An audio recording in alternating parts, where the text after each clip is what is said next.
একটা মেয়ে ধর্ষিতা হয়েছে, এজন্য ইসলাম দিয়ে যদি আইন কায়েম করা হয় 24 ঘন্টার আলটিমেটামে সব বিচার হয়ে যাবে, যেরকম ঠিক কিনা? ইসলাম বলে চোরের হাত কেটে দাও, জেনা ব্যভিচার করলে ডেথ পেনাল্টি। সৌদি আরবে হেড অফ করে, গলা কেটে ফেলে। বাংলাদেশেও যদি এটা করা যেত, খবর হয়ে যেত। আর কোন ধর্ষক বাংলার জমিনে জন্মাতো না। চিল্লায় বলো ঠিক কিনা? ক্ষমতার অহংকার দেখাবি না, টাকা পয়সার গরম দেখাবি না। 2 দিনের টাকার মালিক হয়ে ওর পা জমিনে লাগে না, এরকম টাকা তা ছেড়ে নাই। লাম ইয়াকুন শাইআম মাযকুরা, তোর চেয়ে বড় ক্ষমতাশীল ছিল ফেরাউন। আল্লাহ ছাড় দিয়েছে, ছেড়ে দেয় নাই, ঠিক কিনা? নমরুদরে ছাড় দিয়েছে, ছেড়ে দেয় নাই, ঠিক কিনা? আবু জাহেলকে ছাড় দিয়েছে, ছেড়ে দেয় নাই, ঠিক কিনা? চুরি করলে হাত কেটে দাও, কার আইন? এই দেশের বানানো আইন। চুরি করলে হাত কাটো, কথাটা কার? السارق والسارقة فاقطعوا أيديهما جزاء بما كسبا نكالا من الله والله عزيز حكيم. If anyone steal something very precious from the society, the government should cut down his right hand. দামি কিছু চুরি করলে এটা সাক্ষীর দ্বারা সাব্যস্ত হলে গভর্নমেন্টের উচিত তার ডান হাতটা এক কোপ মেরে কেটে দেয়া। কার কথা? বানু মাখজুমিয়া গোত্রের এক মেয়ে মদিনাতে চুরিতে ধরা পড়ল। অনেক বড় ফ্যামিলির, ডিগনিফাইড শিল্পপতির মেয়ে। সাহাবারা বলল, এই মেয়ের হাত যদি বিশ্বনবী মদিনায় কেটে দেয়, মদিনাতে তো মারামারি লেগে যাবে। কে বলবে বিশ্বনবীর কাছে যে সুপারিশ করার ক্ষমতা কারো নাই? বিশ্বনবীর পালক পুত্র ওসামা বিন যায়েদ, যায়েদ ইবনে হারেসা, তার ছেলে ওসামা পালক পুত্রের ছেলে, তাকে বিশ্বনবী বড্ড ভালোবাসতো। তার উপাধি হলো হুব্বু রাসূলিল্লাহ, বিশ্বনবীর ভালোবাসা। সবাই বলল, ওসামা, আমরা যে বলতে পারবো না, তুই যে নবীরে সুপারিশ কর। ও নবী, যদিও চুরি করেছে মেয়েটা, সাব্যস্ত হয়েছে, কিন্তু আপনি মাফ করে দেন, হাত কেটে দিয়েন না। ওসামা যে বলে, নবী হাত কেটে দিয়েন না। বিশ্বনবীর চেহারাটা আগুনের গোলার মতো লাল হয়ে গেল। বিশ্বনবী বললেন, ওসামা, এটা আল্লাহর আইন, সুপারিশ করার সাহস তোর বুকের ভিতরে দিল কে? কে দিয়েছে স্পর্ধা? লাউ আন্না ফাতিমাতা বিনতে মুহাম্মদ সারাকাত লাকাতা মুহাম্মাদুন ইয়াদাহা। এই মেয়ে তো দূরের কথা, আমার কলিজার টুকরা, নয়নের পুটুলি, জান্নাতি নারীদের সর্দারিনী আমার মেয়ে ফাতেমাও যদি চুরিতে ধরা পড়ে, আমি তলোয়ারটা বের করে ফাতেমার হাত কেটে দিতে 1 সেকেন্ডও দেরি করব না। কারণ আইনটা কার? চিল্লায় বলেন কার? এজন্য বাংলাদেশে চুরি চামারি আছে না নাই? হাজার হাজার কোটি টাকা উধাও হয়ে যায়, আছে না নাই? আমাদের মাননীয় প্রধানমন্ত্রী যদি এই নিয়ম করে দেয়, যারাই চুরি করবে হাত কেটে দেয়া হবে। বাইতুল মুকাররমের স্কয়ারের সামনে হাত কেটে দেয়া হবে। আর প্রতিটা চ্যানেল লাইভ ব্রডকাস্ট করবে, এটা সরাসরি সম্প্রচার, আমরা সবাই দেখবো কেমনে চোরদের হাত কাটে। এই নিয়ম যদি আমাদের মাননীয় প্রধানমন্ত্রী করে দেয়, দেশে আর চোর খুঁজে পাওয়া যাবে? কথা কন। তবে এই চোর লাউ চোর, ডাইল চোর, মুরগি চোর না, যারা হাজার কোটি টাকা মেরে দেয়। এক সিগনেচারে দেশের 10,000 কোটি টাকা নাই। চিল্লায় বলো ঠিক কিনা? এই চোরদের বিচার যদি করা যেত, তাহলে এই দেশে আর দুর্নীতি থাকতো না। দুর্নীতি দমন কমিশনের দরকার হতো না। মন্ত্রীদের রাতের ঘুম হারাম হতো না। এটা মদিনার সমাজ হয়ে যেত, শান্তির বাংলাদেশ হয়ে যেত, ঠিক কিনা? এজন্য আল্লাহ বললেন, গোলাম, এই জমিনের ভেতরে চুরি করলে হাত কেটে দিবা, জিনা ব্যভিচার করলে ডেথ পেনাল্টি, ক্যাপিটাল পানিশমেন্ট, মৃত্যুদণ্ড, সর্বোচ্চ শাস্তি, ঠিক কিনা? একটা মেয়ে ধর্ষিতা হয়েছে, এজন্য ইসলাম দিয়ে যদি আইন কায়েম করা হয় 24 ঘন্টার আলটিমেটামে সব বিচার হয়ে যাবে, যেরকম ঠিক কিনা? ইসলাম বলে চোরের হাত কেটে দাও, জেনা ব্যভিচার করলে ডেথ পেনাল্টি। সৌদি আরবে হেড অফ করে, গলা কেটে ফেলে। বাংলাদেশেও যদি এটা করা যেত, খবর হয়ে যেত। আর কোন ধর্ষক বাংলার জমিনে জন্মাতো না। চিল্লায় বলো ঠিক কিনা? আল্লাহ বলেন, আমি মানুষকে খলিফা বানিয়েছি আমার এই হুকুম আহকামগুলো বাস্তবায়নের জন্য। সব সৃষ্টিকুলের মধ্য থেকে মানুষকে আমি বানিয়েছি আশরাফুল মাখলুকাত। আবার মানুষকে বানিয়েছি আমি আমার খলিফা। আবার মানুষের চেহারাটা আমি আল্লাহ সব চাইতে সুন্দর করে তৈরি করেছি। সুবহানাল্লাহ। লাকাদ খালাকনাল ইনসানা ফি আহসানি তাকওয়িম। আমি মানুষের চেহারাটা সব চাইতে চমৎকার অবয়ব দিয়ে তৈরি করেছি রে গোলাম। সুবহানাল্লাহ। পৃথিবীতে যত প্রাণী আছে সব সৃষ্টির মধ্য থেকে আমাদের সৃষ্টিটা সুন্দর না? আপনি হিউম্যান অ্যানাটমি নিয়ে যদি গবেষণা করেন, কেমনি আল্লাহ আমাদের এখানে হার্ট দিলেন, লাঞ্চ দিলেন, হ্যাঁ, তারপরে 206টা হাড্ডি দিলেন। হাড্ডিগুলো আবার ব্যান্ড করা যায়, দেখছেন? বাঁকা করা যায় না? এটা বাঁকা করা যায়। বাঁকা না করলে আপনি খাইতে পারতেন? ক্রিকেট যারা খেলো, পেস বল করতে পারতা? স্পিন বল, হ্যাঁ, অফিস স্পিন, লেগ স্পিন, কয় হুজুরও জানে কেমনে এটি, তোর থেকে শিখছি বেটা। তো এই যে ছেলেপেলারা এরকম অফ স্পিন করে, লেগ স্পিন করে, এগুলো হচ্ছে আল্লাহর দেয়া কারিশমা। হাত ঘুরানো যায়। আল্লাহ যদি এটাকে এরকম ব্যান্ড করার সুযোগ না দিতেন, করতে পারতাম? আবার এইখানেও বাঁকা করার সুযোগ আছে না নাই? এইখানেও আছে না নাই? আবার এইখানেও আছে না নাই? কত কাজ। বাজার করে যখন বাজারের ব্যাগ যখন নিয়ে আসেন, কোথায় ধরে রাখেন? আঙ্গুলে ধরে রাখতে হয়। ক্যারাম যখন খেলো, কি দিয়ে টোকা মারো? সুবহানাল্লাহ কয় না পোলাপান? আহা, কত খেলার সিস্টেম আল্লাহ দিলেন। আবার ক্রিকেটের মধ্যে 2 আঙ্গুল তুললে কি? ওই যে সব মুখস্থ। আবার 1 আঙ্গুল তুললে কি? দেখছেন ঘটনা? আউট। কত কাজ এই আঙ্গুল দিয়ে। এই আঙ্গুলগুলোর বাঁকা করার, বেন্ড করার ক্ষমতা আমাদেরকে দিয়েছে কে? আল্লাহ। এজন্য আল্লাহ বললেন, লাকাদ খালাকনাল ইনসানা ফি আহসানি তাকওয়িম। আমি মানুষের চেহারাটা সব চাইতে সুন্দর করে তৈরি করেছি। মানুষ সুন্দর, আমাদের চোখ সুন্দর না মিয়া? আমাদের চোখও যদি সুন্দর হতো তাইলে আমরা বুঝতাম মানুষগুলো কত সুন্দর। আমরা মনে করি ধলা হইলেই সুন্দর। কয় ধলা ধলা, এটা সুন্দর। ডাকাইত, এগুলো ডাকাত। একটা মানুষের চেহারা, স্কিন যদি কালো হয়, এর মধ্যে একটা সৌন্দর্য আছে না নাই? একটা মেয়ের স্কিন যদি কালো হয়, তারপরও চেহারায় সৌন্দর্য আছে না নাই? কয় না হুজুর, আমার বউ সুন্দর না, কালা কালা। আছে না নাই? তুই ডাকাইত। তুই কি? একজন মানুষের চেহারা যেরকমই হয়, আপনি খেয়াল করে দেখবেন, তারপরও তার অবয়বের মধ্যে একটা এক্সট্রা অর্ডিনারিটি আছে। কারোর সাথে কারোটা মিলে না। সুবহানাল্লাহ পড়েন। এজন্য প্রতিদিন স্ত্রীরে বলবেন, স্ত্রী তুমি সুন্দরী, তুমি অনন্যা, তোমার চাইতে সুন্দরী গোটা বিশ্বে কেউ নাই। কইবেন না? মুরব্বীরা কয় না, কইতাম না, আগে কইয়া ফেলাইছি। এগুলো বলবেন। এগুলো বললে স্বামী স্ত্রীর মধ্যে ভালোবাসা বাড়াই দিবে কে? আল্লাহ। আমি প্রায় এগুলো বলি, উৎসাহিত করি যে স্বামী স্ত্রীর মধ্যে যে ভালোবাসাটা, এটা পবিত্র, এটা জান্নাতি। এই ভালোবাসা জান্নাতে শুরু হয়েছিল সাইয়েদনা আদম আর হাওয়ার মধ্য দিয়ে। চিল্লা এখন ঠিক কিনা? স্বামী স্ত্রী দুইজনে একের হাতের সাথে আরেকজনের হাত মিলালে হাতের সগীরা গুনাহ মাফ করে কে? আল্লাহ। স্ত্রীর চেহারার দিকে নজর করে তাকালে চোখের গুনাহ মাফ করে দেয় কে? আল্লাহ। স্ত্রীর জন্য প্রতি মাসে যে খরচ দেন, এই টাকাগুলো সদকা দেওয়ার সওয়াব আছে না নাই? আছে। স্ত্রীকে যে দামি দামি ভ্যানিটি ব্যাগ কিনে দেন, এটা তো সওয়াব আছে না নাই? আছে। কক্সবাজারে ঘুরতে নিয়ে গেলে সওয়াব আছে না নাই? ফুল কিনে দিলে সওয়াব আছে না নাই? ভালোবাসার গান শোনাইলে সওয়াব আছে না নাই?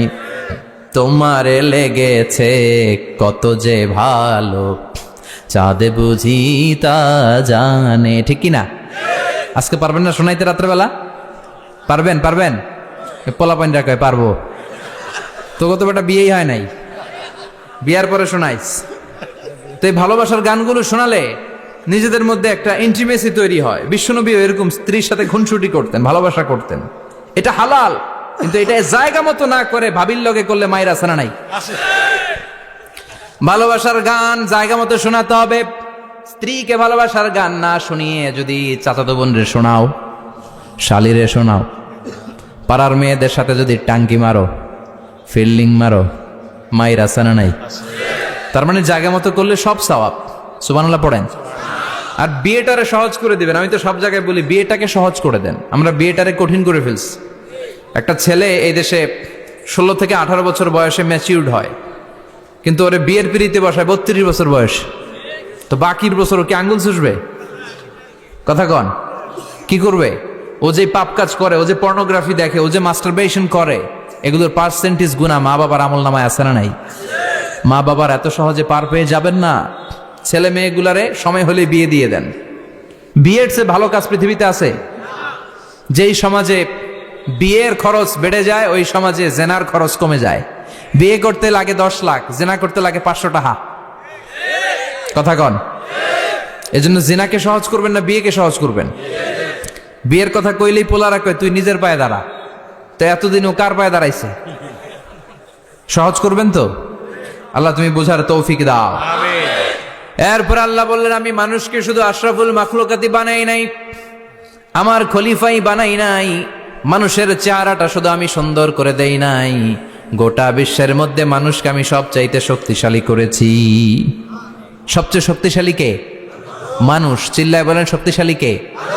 আল্লাহ যখন পৃথিবী বানালেন, মুসনাদে আহমদ ইবনে হাম্বলের বর্ণনা, পৃথিবী কাঁপাকাঁপি শুরু করলো, খালি কাঁপে খালি কাঁপে।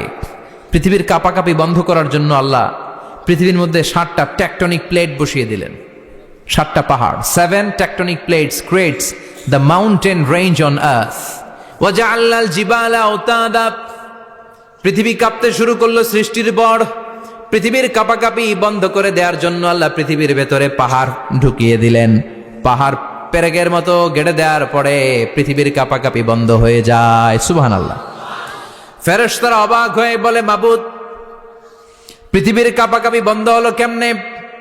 আল্লাহ বললেন, ও ফেরেশতারা, পৃথিবীর মধ্যে আমি পাহাড়কে গেড়ে দিয়েছি। পাহাড় গেড়ে দেওয়ার কারণে পৃথিবীর কাঁপাকাঁপি বন্ধ হয়ে গেছে। ফেরেশতারা বললেন, তাই নাকি? পাহাড়ের এত বড় শক্তি। ইয়া রাব, হাল মিন খালকিকা আশাদ্দা মিনাল জিবাল। আপনার এই সৃষ্টিকুলের মধ্য থেকে পাহাড়ের চাইতে বেশি শক্তিশালী কিছু আছে নাকি? আল্লাহ বললেন, হ্যাঁ আছে। পাহাড়ের চাইতে শক্তিশালী হচ্ছে আল হাদিদ, মানে লোহা। পাহাড়ের চেয়ে শক্তিশালী কি? এই লোহার নামে কোরআনে সূরা আছে না নাই? সূরার নাম কি? কথা বলেন।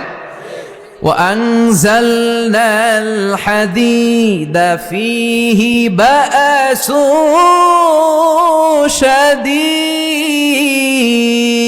شديد। আমি আকাশ থেকে জমিনের মধ্যে হাদিদ মানে লোহা পাঠিয়েছি। লোহার মধ্যে আছে প্রচন্ড শক্তি। ওয়া মানাফিউ লিন্নাস, লোহার মধ্যে আছে মানুষের জন্য উপকার। পৃথিবীতে এমন কোনো জিনিস নাই যে এই জায়গায় লোহা নাই, ঠিক কি না? বিমান বানাতে লোহার দরকার আছে না নাই? ঘড়ি বানাতে দরকার আছে না নাই? আংটি বানাতে দরকার আছে না নাই? গাড়ি বানাতে, বাড়ি বানাতে, সব বানাতে কি লাগে? লোহা। আল্লাহ বললেন লোহা সবচেয়ে শক্তিশালী। এটা পাহাড়ের চেয়েও শক্তিশালী, কারণ লোহা পাহাড়ের মধ্যেও ঢুকায় দেওয়া যায়, ঠিক কি না? ফেরেশতারা বললেন, আল্লাহ, হাল মিন খালকিকা আশাদ মিনাল হাদিদ। আপনার এই সৃষ্টিকুলের মধ্যে থেকে লোহার চাইতেও কি শক্তিশালী কিছু আছে? আল্লাহ বললেন, নাআম আছে। লোহার চাইতে শক্তিশালী হলো আন্নার, মানে আগুন। আগুনের স্পর্শ পেলে লোহা গলে যায়, ঠিক কিনা? আগুন জ্বালিয়ে দিলে লোহা অস্তিত্ব হারিয়ে ফেলে, লোহা গলে যায়। ফেরেশতারা বলল, আল্লাহ, হাল মিন খালকিকা আশাদ্দা মিনান নার। আপনার সৃষ্টির মধ্য থেকে আগুনের চাইতেও শক্তিশালী কিছু আছে নাকি? আল্লাহ কয় আছে। সেটা কি?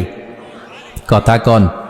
মিঠা নদীর পাহানি, আল্লাহ তোমার মেহেরবানি। সুন্দর ফুল, সুন্দর ফল, মিঠা নদীর পাহানি, আল্লাহ তোমার মেহেরবানি। তুমি কতই দিলে রতন, ভাই বেরাদর পুত্র স্বজন। ক্ষুধা পেলে অন্ন যোগাও, মানি চাই না মাহানি, আল্লাহ তোমার মেহেরবানি। সুন্দর ফুল, সুন্দর ফল, আল্লাহ তোমার মেহেরবানি। চিল্লায় পড়েন আল্লাহু আকবার। আল্লাহ বললেন, আগুনের চেয়ে শক্তিশালী হলো পানি। আগুনের মধ্যে যদি পানি ঢেলে দেয়া হয়, আগুন নিভে যায়, ঠিক কিনা? ফেরেশতারা বলল, আল্লাহ, হাল মিন খালকিকা আশাদ্দা মিনাল মা। আপনার সৃষ্টিকুলের মধ্যে পানির চাইতেও শক্তিশালী কিছু আছে নাকি? আল্লাহ কইলেন আছে। সেটা হইল আর রিহ, মানে বাতাস। সুবহানাল্লাহ কোন। কারণ বাতাসের ঝাপটায় পানি দোলা খায়। বাতাসের ঝাপটায় পানির মধ্যে উচ্ছ্বাস তৈরি হয়, সাগরে জলোচ্ছ্বাস হয়, ঠিক কিনা? বাতাস ধাক্কা মারলে পানিতে দোলা লাগে, সিডর হয়, নার্গিস হয়, আইলা হয়, মহাসেন হয়, ঘূর্ণিঝড় হয়। পানির চাইতে বাতাস বেশি শক্তিশালী। ফেরেশতারা অবাক হয়ে বলে, আল্লাহ, তাহলে আপনার সৃষ্টিকুলের মধ্য থেকে বাতাসের চাইতেও শক্তিশালী কিছু আছে নাকি? আল্লাহ কয় আছে। ফেরেশতারা বললেন, বাতাসের চাইতেও শক্তিশালী যদি কিছু থেকে থাকে সেটা কি? আল্লাহ বললেন, সেটা হলো মানুষ, বনি আদম, আল ইনসান। তবে ওই মানুষ, যেই মানুষ দান করে। কি করে? ডান হাত যা দান করে, বাম হাত সেটা টের পায় না। সুবহানাল্লাহ। আল্লাকা সিররুন ইনদাল্লাহ বাইনাকা আনতা ওয়া বাইনাল্লাহ আল্লাকা সাদাকাতুন তাখফা লা ইয়ালামুহা ইল্লাল্লাহ আল্লাকা সিররুন ইনদাল্লাহ বাইনাকা আনতা ওয়া বাইনাল্লাহ আল্লাকা সাদাকাতুন তাখফা লা ইয়ালামুহা ইল্লাল্লাহ। সুবহানাল্লাহ পড়েন। তোমার কি এমন কোন আমল আছে নাকি যে আমল আল্লাহ ছাড়া কেউ জানে না? তুমি এমন কোন গোপন দান করেছো নাকি যেই দানটা আল্লাহ ছাড়া কেউ দেখেনি? ঠিক কি না? গোপন দান আল্লাহর রাগকে কমিয়ে দেয়। তাহলে ওই মানুষ ওই বাতাসের চাইতেও শক্তিশালী যে মানুষ ডান হাতে দান করলে বাম হাতও টের পায় না। মানুষ টের পাওয়া তো দূরের কথা, চিল্লায় পড়েন আল্লাহু আকবার। এজন্য আল্লাহ বললেন, মানুষকে আমি আশরাফুল মাখলুকাত বানালাম, মানুষকে আমি আমার খলিফা বানালাম, মানুষের চেহারাটা সুন্দর করলাম, আবার মানুষকে আমি সব চাইতে শক্তিশালী করে বানালাম। তার এই আল্লাহর কোরআন যদি ঠিক মতো পড়া যায়, মানুষের মতো মানুষ বানিয়ে আপনারা জান্নাতি বানাবে কে? তার মানে এই কোরআন পড়লে মানুষের মতো মানুষ হওয়া যায়। চিল্লায় বলেন, কি হওয়া যায়? সবাই বলেন, মানুষের মতো মানুষ হতে চান তো সবাই? সবাই চাই। আসুন দেখি মানুষের নামে সূরায় আল্লাহ কি বললেন, পড়েন। আউযু বিল্লাহি মিনাশ শাইতানির রাজিম বিসমিল্লাহির রহমানির রহিম হাল আতা আলাল الإنسان حين من الدهر لم يكن شيئا مذكورا। আল্লাহ বললেন, মানুষের জীবনের একটা সময় ছিল যেই সময়টা উল্লেখ করার মতো মানুষ কিছুই ছিল না। সুবহানাল্লাহ। প্রত্যেক মানুষের জীবনে এমন একটা সময় ছিল যেই সময়টাতে উল্লেখ করার মতো সে আসলে কিছুই ছিল না, তার অস্তিত্বই ছিল না, সে জিরো ছিল, তাকে জিরো থেকে হিরো বানিয়েছে কে? হাল আতা আলাল ইনসান, এই হাল হচ্ছে ইস্তেফাম তাকরিরি বিমানা কাদ আতা আলাল ইনসান। অবশ্যই অবশ্যই মানুষের জীবনে এমন একটা সময় এসেছে, লাম ইয়াকুন শাইআম মাযকুরা, উল্লেখ করার মতো সে কিছুই ছিল না। কার কথা? মুফাসসিরিন একরাম ইনসান দ্বারা এখানে দুইটা জিনিস বুঝিয়েছেন, এক হলো সাইয়েদনা আদম, আর এক হলো আমরা সবাই। এই পৃথিবীতে মানুষ বানানোর তিন ক্যাটাগরি। ক্যাটাগরি নাম্বার 1, মাও নাই বাবাও নাই। এই সিস্টেমে আল্লাহ কারে বানাইছে? কথা বলেন। আবার শুধুমাত্র মা আছে বাবা নাই, এই সিস্টেমে কাকে বানালেন? আবার বাবাও আছে মাও আছে, এই সিস্টেমে কারে বানালেন? আমাদেরকে বানালেন। আবার সাইয়েদনা আদমকে আল্লাহ যখন বানালেন, তিনি বানালেন মিন তিনিন লাযিব, এঁটেল মাটি থেকে বানালেন। এঁটেল মাটি দিয়ে কাঠামো বানানো যায় না, স্ট্রাকচার করা যায় না। এঁটেল মাটি জমিন থেকে নিয়ে আল্লাহ রেখে দিলেন 40 বছর। চিল্লায় বলেন, কয় বছর? আর আকাশকে বললেন, ইয়া সামা ওয়ামতিরি আলাইহি 40 সানা, ও আকাশ এই মাটির উপরে 40 বছর তুমি বৃষ্টি দাও। 40 বছর এঁটেল মাটির উপরে বৃষ্টি জমতে জমতে জমতে জমতে এটা হয়ে গেল হামাইম মাসনুন, কাদামাটি। সুবহানাল্লাহ পড়েন। কাদামাটি থেকে গেল 40 বছর। কাদামাটি থেকে আল্লাহ সাইয়েদনা আদম আলাইহিস সালামের ডাইস বানালেন। তারপরে আল্লাহ সূর্যরে বললেন, ইয়া শামসু হাররিকি আলাইহি 40 ইয়াউমা, ও সূর্য এবার আদমের কায়ার উপরে, মূর্তির উপরে তুমি 40 বছর সূর্যের আলো দাও। 40 বছর সূর্যের প্রখর ও তীব্র তির্যক তাপে এবং কিরণে আদম হয়ে গেছে এখন সলসলিন কাল ফাখার, টোকা মারলে ঠন ঠন করে। সুবহানাল্লাহ পড়ে। এখনো রুহের ফুৎকার দেয় নাই এখনো, কিন্তু কেটে গেছে 120 বছর। 340 কত? 120 বছর চলে গেল। এই বিশাল লম্বা সময়ে আল্লাহ বললেন, লাম ইয়াকুন শাইআম মাযকুরা, উল্লেখ করার মতো আদম কিছুই ছিল না। রুহের ফুৎকার যেহেতু দেয় নাই 140 বছর, এটা এঁটেল মাটি, পরে ছিল কাদামাটি, এরপরে হয়েছে মূর্তি, ঠনঠনে মূর্তি। উল্লেখ করার মতো আদমের জীবনে 124 বছরে কিছুই ছিল না। চিল্লায় বলেন, ঠিক কিনা? আবার আমরাও যারা সলিমদ্দি কলিমদ্দি, আমরাও আমাদের মায়ের পেটের ভেতরে প্রথমে ছিলাম 40 দিন। বুখারীর বর্ণনা, ইন্না হাদাকুম ইউজমাউ খালকুহু ফি বাতনি উম্মিহি 40 ইয়াওমান সুম্মা ইয়াকুনু নুতফাতান মিসলা যালিক সুম্মা ইয়াকুনু আলাকাতান মিসলা যালিক ফায়াতি ইলাইহিল মালাকু ফায়ানফাখু ফীহির রূহ। আমরা যারা সলিমদ্দি কলিমদ্দি, আমরা আমাদের মায়ের পেটের ভেতরে 40 দিন ছিলাম নুতফা, এক ফোঁটা বীর্য। তারপরে 40 দিন ছিলাম আলাকা, রক্তপিণ্ড। তারপরে 40 দিন ছিলাম মুদগা, গোশতপিণ্ড। 3 40 120 দিন। কয় দিন? এই 120 দিনের লম্বা সময়ে লাম ইয়াকুন শাইআম মাযকুরা, উল্লেখ করার মতো আমরা আসলে কিছুই ছিলাম না, কারণ মানুষই তো হয় নাই, ডিফর্ম বেবি, এখনো দেহের আগাগোড়া কিছু হয় নাই। 120 দিন পর ফেরেশতা এসে আমার দেহের মধ্যে ফুৎকার দিয়ে যায়, তখন আমার হার্ট পার্টিশন চালু হয়ে যায়, আমার হার্টবিট চালু হয়, সিস্টোলিক ডায়াস্টোলিক, এই যে ধপ ধপ ধপ, এই প্রেশারটা ছাড়া মানুষ বাঁচে? ফুসফুসের কাজ কি? খালি ধপ ধপ করে, দম টানে আর দম নেয়, দম ফুরাইলে ঠুস। আয় রে মানুষ রঙিন ফানুষ, দম ফুরাইলে তবু তো ভাই কারোরই নাই একটুখানি। আয় রে মানুষ রঙিন ফানুষ, রঙিন ফানুষ, আয় রে মানুষ। সুবহানাল্লাহ। আমরা ছিলাম নুতফা, আলাকা, মুদগা, sperm drop, then blood clot, and finally the little flesh. আমি আমার এমফিল রিসার্চ করেছি এটার উপর, এটা ইংরেজিতে বলে এমব্রয়োলজি, ভ্রূণতত্ত্ব। How the little embryo develops in mother womb, মায়ের পেটে এই ছোট্ট ভ্রূণ, এটা কেমন করে শুক্রাণু ডিম্বাণু থেকে 8 মাস 10 মাস 9 মাস পরে কেমন করে জমিনে আসে। How the little embryo develops in mother womb, মায়ের পেটে কেমন করে ডেভেলপ করে। একেবারে ক্ষুদ্র ছিলাম আমি, তুচ্ছ ছিলাম আমি, নগণ্য ছিলাম আমি। আমার কোনো নাম ছিল না, আমার কোনো গ্রাম ছিল না, আমার কোনো পরিচয় ছিল না। এখন দুনিয়াতে আমাদের পরিচয় আছে না নাই? কিন্তু মিজানুর রহমান আজহারী একটা সময়ে লাম ইয়াকুন শাইআম মাযকুরা, তোর কেউ চিনতো না, তোর নামটাও কেউ জানতো না, উল্লেখ করার মতো তুই কিছুই ছিলি না। এটা দিয়ে আল্লাহ বুঝাতে চাইলেন তোর কিছুই ছিল না, জিরো থেকে আমি হিরো বানালাম। ক্ষমতার দাপট দেখাবি না, ক্ষমতার অহংকার দেখাবি না, টাকা পয়সার গরম দেখাবি না। 2 দিনের টাকার মালিক হয়ে ওর পা জমিনে লাগে না, এরকম টাকা তা ছেড়ে নাই।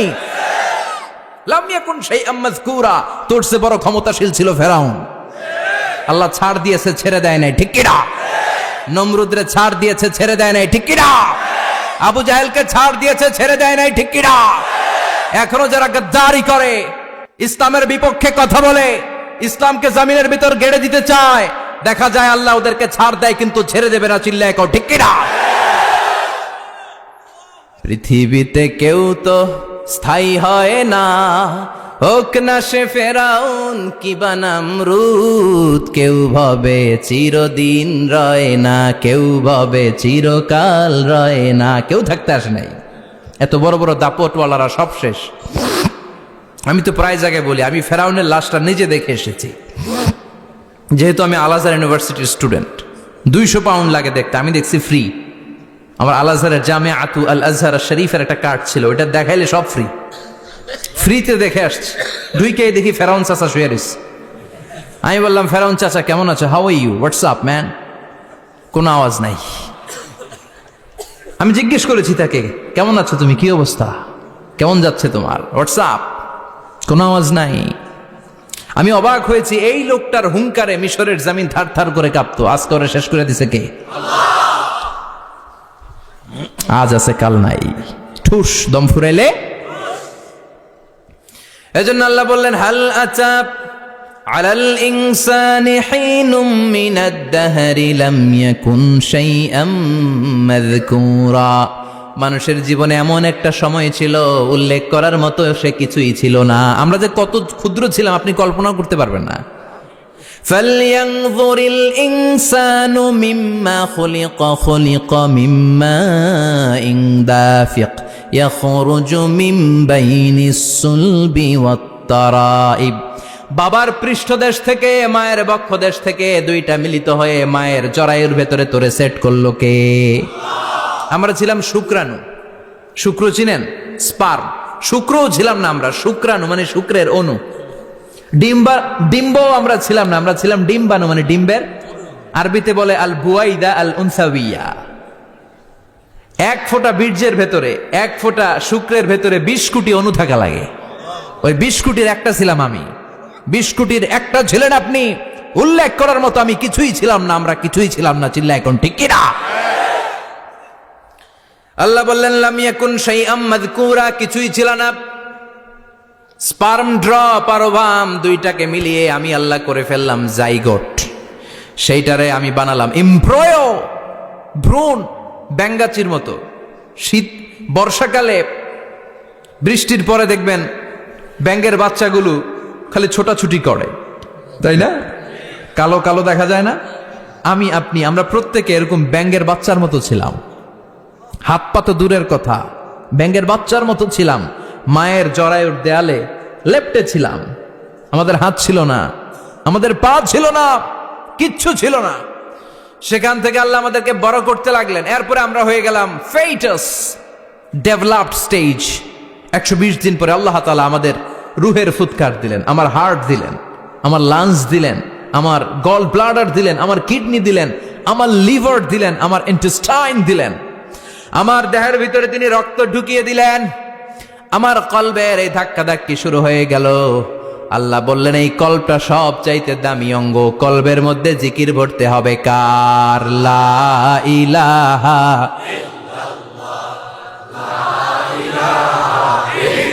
লা ইলাহা ইল্লাল্লাহু মুহাম্মাদুর রাসূলুল্লাহ সাল্লাল্লাহু। কলবের ভেতরে ভরতে হবে আল্লাহর জিকির। অনেকে এই কলবের ভেতরে ভরে আয়না, আছে না নাই? আয়না বসাইয়া দে মোর দয়াল বাবা, কেল্লা কাবা আহেনার কারিগর। আয়না বসাইয়া দে মোর, তোর বাবার কলবে তো আয়না নাই, তোরই কি আয়না দিবে বেটা? বিশ্বনবী কখনো বলেছেন কলবে আয়না বসাতে? বিশ্বনবীর সাহাবারা কলবে বসাতে হবে আল্লাহর জিকির। আলা বিযিক্রিল্লাহি তাতমাইন্নুল। দুনিয়ার কোনো কিছু কলবকে ঠান্ডা করতে পারে না একমাত্র আল্লাহর জিকির ছাড়া।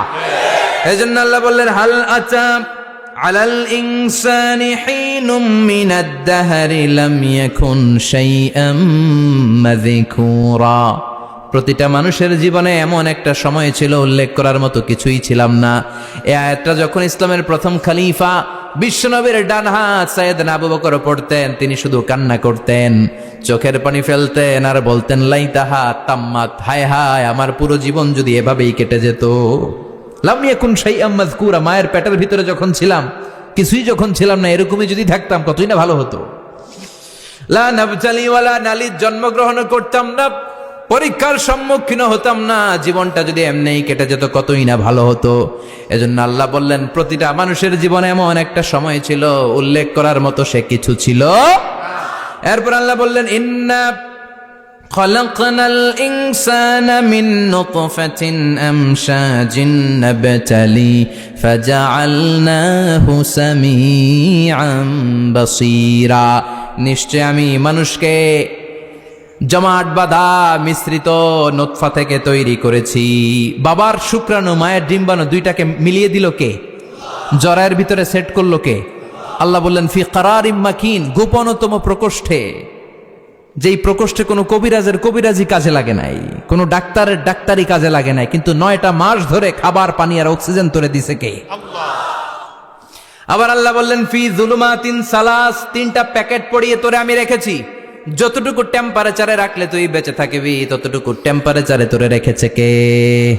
এজন্য আল্লাহ বললেন মিন নুতফাতিন আমশাজিন নাবতালি, তারপরে তোকে আমি পরীক্ষা করতে শুরু করলাম দুনিয়ায়। দুনিয়াতে আমাদের জন্য পরীক্ষা আছে না নাই? যে আল্লাহর কাছে যত প্রিয় তার পরীক্ষাও তত। আসাদুন নাসি বালাআন আল আম্বিয়া, দুনিয়ার মধ্যে সব চাইতে বেশি আল্লাহ পরীক্ষা করেছেন নবীদের, ঠিক কি না? সাইয়েদনা ইউসুফ আলাইহিস সালাম 10 বছর জেলে বন্দী ছিলেন। বিশ্বনবী 3 বছর জেলে বন্দী ছিলেন। শিয়াবে আবি তালেবের জেলখানায় বিশ্বনবী ছিলেন কি ছিলেন না? এজন্য জেল জরিমানা মুমিন ভয় পায় না, ঠিক কি না? আল্লাহ বললেন নাবতালি, তোকে আমি পরীক্ষা করব ভয় দিয়ে, ক্ষুধা দিয়ে, সম্পদের হানি ঘটিয়ে, প্রাণ নাশের হুমকি দিয়ে। ইসলামের কথা বলা এত সোজা না। আপনি ইসলামের কথা বলবেন, আপনার বিরুদ্ধে ষড়যন্ত্র আছে না নাই? কিন্তু এগুলো দেখার আমাদের সময় আছে নাকি? আমরা কোরআনের কথা বলেই যাব। কোরআনের শান্তির বাণী বিশ্বব্যাপী আমরা ছড়িয়েই দিব, ঠিক কি না? আল্লাহ বললেন সামিআম বাসীরা, এরপরে তোরে আমি চক্ষুষ্মান বানালাম, তোকে আমি কান দিলাম, চোখ দিয়ে দেখার সুযোগ দিলাম। চোখ আমাদেরকে দান করেছে কে? এই দুটি চোখ দিয়েছ বলে দেখি যে কত অপরূপ। নয়নাভিরাম খেতে খামারে জুড়াই জ্বালা বিধুর ধূপ।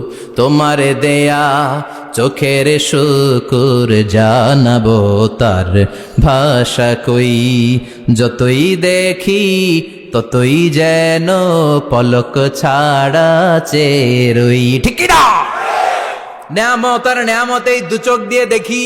এজন্য আল্লাহ বললেন আলাম নাজআল লাহু আইনাইনি ওয়া লিসানাও ওয়া শাফাতাইনি ওয়া হাদাইনাহুন নাজদাইন। ও বান্দা, তোরে কি আমি চোখ দেই নাই? তোরে কি আমি জিহ্বা দেই নাই? ঠোঁট দেই নাই? চোখ দিয়েছে কে? কখনো ভাবছেন কি নিয়ামত নিয়ে আমরা ঘুরে বেড়াই? যার চোখ নাই সে জানে চোখ না থাকার কি জ্বালা। 2 মিলিমিটার ডাইমেনশনের ছোট্ট এই চোখ নিয়ে আমার ভাইরে আমি যেমনে দেখি, আবার দূরের সূর্যের দিকে তাকালো একই অ্যাঙ্গেলে দেখি। ঠিক কি না? ক্যামেরার মধ্যে অনেক দূরের জিনিস দেখা যায় না, কিন্তু এই চোখ দিয়ে লক্ষ কোটি মাইল দূরে থাকা তারা নক্ষত্রগুলোকেও দেখা যায়। ঠিক কি না? এই ক্যামেরার ভেতরে জুমিং পাওয়ার যদ্দূর আছে, কমসে কম তার 20 গুণ জুমিং পাওয়ার আল্লাহ চোখের ভেতরে দিয়েছে। ক্যামেরাতে যে পরিমাণ মেগাপিক্সেল আছে তার চেয়ে কয়েকশো গুণ বেশি মেগাপিক্সেল আল্লাহ চোখের ভেতরে ঢুকিয়ে দিয়েছে। আমরা যখন কোনো জিনিসের দিকে তাকাই, একটা লাইট এসে রিফ্লেক্ট করে, সেটা আবার ব্যাক করে আমার চোখের পেছনে রেটিনা থাকে। কি থাকে? এই রেটিনাতে যে নক করে, নক করার সাথে সাথে ওই আলোটাকে ইলেকট্রিক্যাল সিগন্যালের মাধ্যমে ট্রান্সমিট করে এটা ব্রেইনের একটা এরিয়া আছে, ভিজুয়াল এরিয়া, ভিশন এরিয়া, ওই ভিজুয়াল এরিয়াতে পাঠায়। তখন মুহূর্তের মধ্যে আমরা এটা দেখে ফেলি। এই দেখার জন্য কত কিছু হয়ে গেল, কিন্তু আমরা টের পাই না। 1 সেকেন্ডের কয়েক হাজার ভাগের কম সময়, 1 মাইক্রোসেকেন্ড, তারও কম সময়, 1 ন্যানো সেকেন্ডে আমরা তাকাই আর দেখি। কোন সুবহানাল্লাহ। আবার আল্লাহ কান দিলেন, সাউন্ড ওয়েভ তৈরি হয়, শব্দ তরঙ্গ আমাদেরকে শুনতে সাহায্য করে। এগুলোকে বলে ইয়ার ক্যানেল। এই ক্যানেলের ভেতর দিয়ে ঢুকে। অনেকে বলে এই পেছানো পেছনে এগুলো আল্লাহ দিল কেন? মা খালাকতা হাযা বাতিলা। আল্লাহ কোনো কিছুই এমনি এমনি দেয় নাই। সুবহানাল্লাহ পড়েন। এমনি এমনি না, এই যে কানের ভেতরে পেছানো পেছনে এগুলো আমরা যেন ঠিকঠাক ভাবে শুনতে পাই, এজন্য দিয়েছেন। সাউন্ড, শব্দ তরঙ্গটা এসেই এই ক্যানেল দিয়ে ঢুকতে হয়। আপনি কান কেটে যদি কান কাটা রমজান হয়ে যান, কিচ্ছু শুনতে পাবেন না। কান কাটা রমজান শুনছেন? ছোটবেলা আমরা শুনতাম কান কাটা রমজান। তো এই কান যদি আপনি কেটে দেন, আপনি কিন্তু কিছু শুনতে পাবেন না। এটা এয়ার ক্যানেল। এই ক্যানেল দিয়ে ঘুরে ঘুরে ঢুকতে হবে ভিতরে। ঢুকেই এয়ার ড্রাম আছে, এয়ার ড্রামে এটা নক করে। মানবদেহের সবচেয়ে 206টা হাড্ডির মধ্যে থেকে সবচেয়ে ছোট সাইজের হাড্ডি থাকে কানের ভেতরে। এটার আবার 3 ভাগ, outer air, middle air, the inner air. 3টা স্টেজ পার হয়ে এটা ব্রেনের ভেতরে হেয়ারিং নার্ভ আছে, শুনবার জন্য যে স্নায়ু আল্লাহ তৈরি করেছে, ওই স্নায়ুতে যে নক করে, এই নক করা মাত্রই আমরা শব্দটা শুনতে পাই। সুবহানাল্লাহ পড়বেন না? এজন্য আল্লাহ বললেন ফাজআলনাহু সামিআম বাসীরা। তোকে আমি চোখ দিলাম, তোকে আমি কান দিলাম।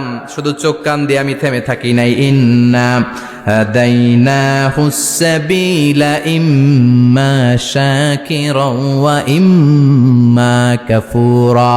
আমি আল্লাহ চোখ আর কান দিয়ে থেমে যাই নাই, তোকে আমি সঠিক রাস্তাটা দেখিয়ে দিলাম। আমাদেরকে রাস্তা দেখাইছে কে? আল্লাহ বলে দিলেন এটা ডান পথ, এটা বাম দিক। ডান দিকে যাবি তো জান্নাতে ঢুকবি, বাম পথে যাবি তো জাহান্নামে যাবি। ঠিক কি না? এজন্য সব নবীরা ছিল ডানপন্থী, সব নবীরা ডান দিকে চলতো। এজন্য আমরাও ডান দিকে চলি। কথা কন, আমরা সবাই ডানপন্থী। কোন পন্থী?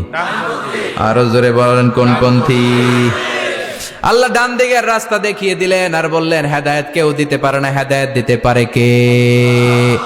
এরপরে আল্লাহ বললেন ইম্মা শাকিরা ওয়া ইম্মা কাফুরা। তুমি শুকরগুজার বান্দাও হতে পারো, আবার কাফেরও হতে পারো। The choice is years. তোমাকে আমি স্বাধীনতা দিলাম। ফেরেশতা আর আল ইনসান, মানুষের মধ্যে মৌলিক ডিফারেন্স এটাই যে ফেরেশতাকে কোনো স্বাধীনতা দেয়া হয়নি, আর আমাদেরকে স্বাধীনতা দিয়েছে কে? পথ আল্লাহ 2টা দেখিয়ে দিয়েছে। যদি শুকরগুজার হও, আমি নিয়ামত বাড়িয়ে দেব। আর যদি কুফরি করো, জেনে রাখো আমার আযাব বড় কড়া।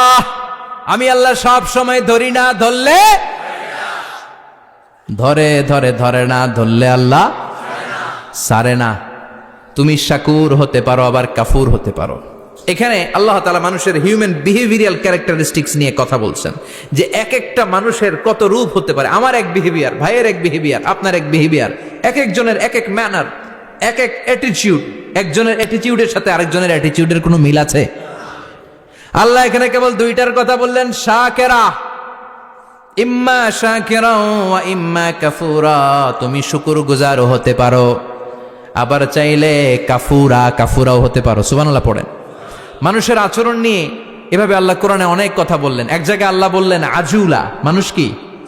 আরেক জায়গায় বললেন মানুয়া, আরেক জায়গায় বললেন জাজুয়া, আরেক জায়গায় বললেন যলুমান জাহুলা, আরেক জায়গায় বললেন ইয়াউসা।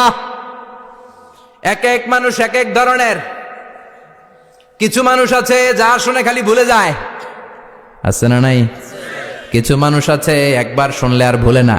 আমাদের জাতীয় কবির নাম কি? জোরে বলেন। ওনার মেমোরিটা ছিল ফটোজেনিক মেমোরি।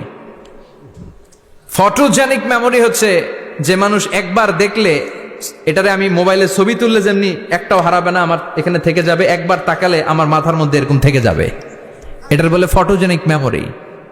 কাজী নজরুল ইসলামকে আল্লাহ তাআলা এই ফটোজেনিক মেমোরি দান করেছে, কোন সুবহানাল্লাহ।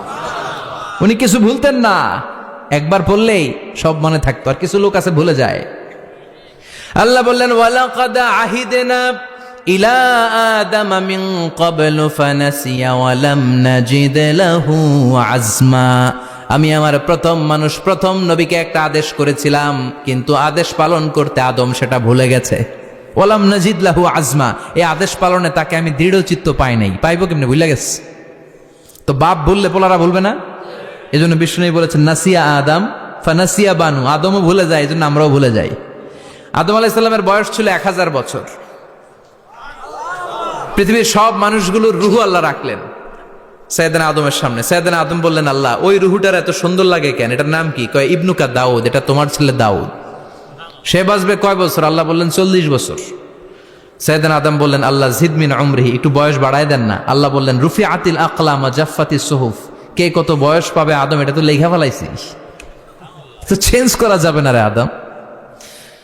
সাইয়েদনা আদম বললেন, আল্লাহ আমার 1000 বছরের দরকার নাই, আমার 1000 থেকে 60 নিয়ে আমার ওই ছোট্ট ছেলেটারে দাউদ রে আপনি 40-এর সাথে 60 মিলাই 100 করে দেন।